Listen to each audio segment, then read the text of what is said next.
In half wave rectifier, peak value of sinusoidal signal is 10 volt. Determine DC component of output.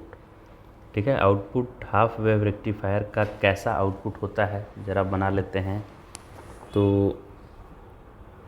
ये half wave rectifier रहा आपका, positive half cycle इसमें रहता है और जो नेगेटिव हाफ साइकिल होता है ऐसे नीचे उसके बदले में ज़ीरो रहता है, फिर पॉजिटिव हाफ साइकिल रहेगा, फिर ज़ीरो, फिर पॉजिटिव, ऐसे खाली पॉजिटिव रहेगा। तो रिपीटेशन कहाँ से ये रिपीटेशन चालू किया, यहाँ के आगे रिपीटेशन चालू किया, राइट। तो यहाँ तक का आपको एवरेज वैल्यू निकालना है। किसी भी फंक्शन का एवरेज वैल्यू निकालने से क्या होता है कि उस वेरिएबल क्वांटिटी को आप एज ए कांस्टेंट कंसीडर कर सकते हैं। तो इसका डीसी कंपोनेंट चाहिए, मतलब इतने वेरिएबल जो क्वांटिटी है उसको मैं एक सीधा लाइन से रिप्लेस करना चाहता हूँ, कांस्टेंट करंट उसको मानना चाहता हूँ मैं। तो एवरेज वैल्यू उसका निकालना पड़ेगा मुझे। कैसे निकालते हैं एवरेज वैल्यू? तो एवरेज वैल्यू निकालने का फॉर्मूला है, यहाँ मैं बना रहा हूँ, देखिए। अगर वेलोसिटी का एवरेज वैल्यू आपको चाहिए तो आपको क्या करना है, वी डी टी का इंटीग्रेशन बाई डी टी का इंटीग्रेशन। किसी का भी एवरेज वैल्यू चाहिए, एक्सेलरेशन का एवरेज चाहिए तो आप लिखिए ए डी टी, अगर एक्सेलरेशन टाइम के साथ बदल रहा है तो बाई डी टी। तो मुझे करंट का एवरेज वैल्यू चाहिए, तो करंट का इंस्टेंटेनियस वैल्यू लिखकर आई डी टी का इंटीग्रेशन बाई डी टी का इंटीग्रेशन करना है। करंट का इक्वेशन यहाँ होता है आई नॉट, अल्टरनेटिंग करंट है ये, तो I naught sine omega T D T, ये करंट का इक्वेशन है, ज़ीरो से टाइम पीरियड तक, और नीचे टी टी, ज़ीरो से टाइम पीरियड तक। अब ज़ीरो से टाइम पीरियड तक कंटिन्यूसली ये वैल्यू नहीं है, आधे टाइम पीरियड तक तो ऐसा वैरी कर रहा है, साइन के जैसा कर रहा है, लेकिन बाकी के आधे टाइम पीरियड में ज़ीरो इसका वैल्यू है। तो इस इंटीग्रेशन को दो पार्ट में हम डिवाइड करेंगे, एक ज़ीरो से टी बाई टू तक, वो आई नॉट साइन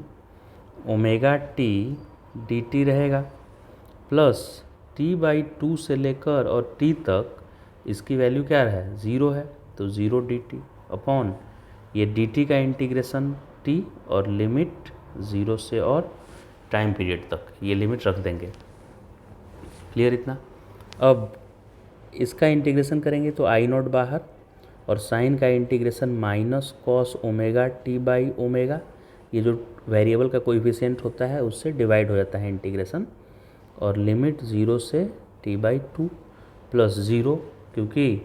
इधर तो ज़ीरो हो गया तो पूरा इंटीग्रेशन ही क्या कर देगा, ये ज़ीरो कर देगा, और डिनोमिनेटर में upper limit capital T, lower limit zero,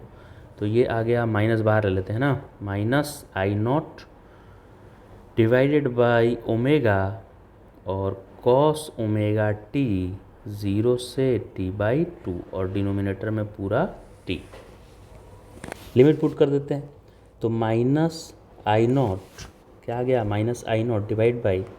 omega, इस ओमेगा को आप लिख दीजिए two pi by time period, तो टाइम पीरियड ऊपर चला जाएगा, और एक बार यहाँ पे टी बाई टू पुट करिए, तो कॉस ओमेगा को two pi by time period लिखे into T by two, small T के जगह पर अपर लिमिट पुट किए, माइनस कॉस ज़ीरो अपॉन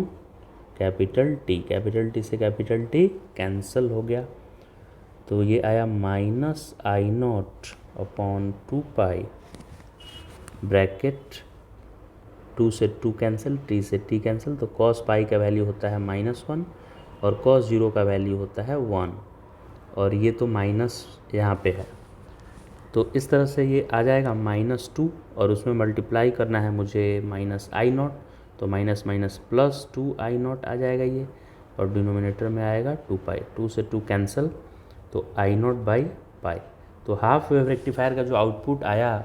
उसको एक कांस्टेंट से रिप्लेस करना होगा, तो आई नॉट बाई पाई से रिप्लेस करेंगे। अगर आई नॉट का वैल्यू मान लेते हैं कि आई नॉट का वैल्यू 10 है, इस क्वेश्चन में जैसा दिया हुआ है, आई नॉट का वैल्यू कितना दिया हुआ है, देखिए इस क्वेश्चन में 10 दिया है पीक वैल्यू, तो उसका डीसी इक्विवेलेंट क्या आएगा, 10 डिवाइडेड बाई पाई आएगा, क्योंकि देखिए आई नॉट लिए थे तो क्या आया था, आई नॉट बाई पाई, तो पीक वैल्यू 10 है तो 10 बाई पाई आंसर हो जाएगा इसका।